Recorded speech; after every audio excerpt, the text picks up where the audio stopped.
Voilà le focus de la semaine. On parle de Kigali, la capitale rwandaise qui se positionne aujourd'hui comme la nouvelle capitale africaine du sport business. Jouant justement la carte de l'attractivité multidimensionnelle et même multidisciplinaire, le Rwanda a décidé de faire du sport un outil de mobilisation des populations, mais également un outil de communication pour le pays, un outil également de faire, un moyen aussi de faire savoir d'une forte capacité organisationnelle dans le respect des exigences bien sûr de sécurité internationale.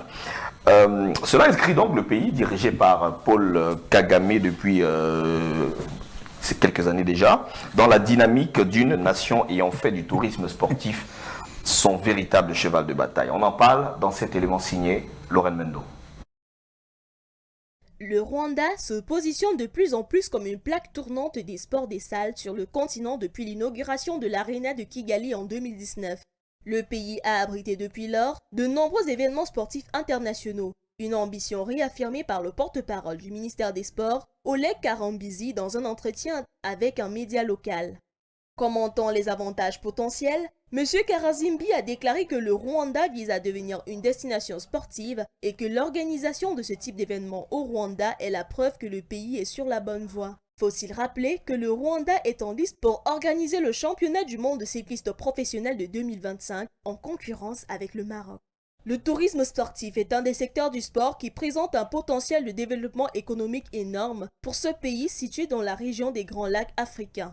Ainsi, avec l'organisation d'événements sportifs tels que la Basketball Africa League, le Tour du Rwanda 2021, le Marathon international de la paix de Kigali, l'Afro-Basket 2021 et les championnats africains de volleyball qui se tiennent actuellement, le Rwanda continue de mettre en place sa stratégie de développement basée sur un tourisme d'affaires agressif. De tels événements créent un environnement propice à l'essor du tourisme sportif. Les événements sportifs vont de pair avec l'attrait qu'ils ont pour leurs supporters qui décident de voyager pour être sur place avec leurs équipes.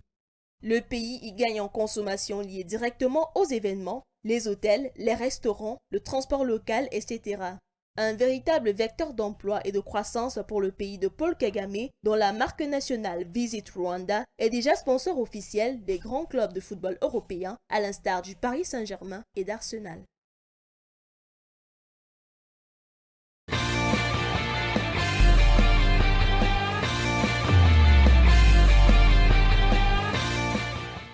Voilà, Yves Benetton Seke, comment selon vous le Rwanda, en moins de 20 ans, qui est parti du génocide en 1994, nous sommes aujourd'hui en 2021, comment ce pays réussit justement à être justement l'un des tout premiers pays africains au classement Doing Business? C'est une question en quelques lignes pas évidente à répondre, mais quoi qu'il en soit, il faut comprendre qu'il avait une stratégie claire qui était basée déjà, si je ne me trompe pas, sur l'image. Et de ses propres mots, c'est le sport a rétabli l'image du Rwanda. Donc je cite là. Donc quand vous essayez de remonter un peu plus loin, je pense qu'en 2016, même dans la sous-région, il s'est investi dans le passeport africain. En 2018, il s'est investi dans tout ce qui est zone de libre-échange. Et récemment, en février, on vous dit il inaugure...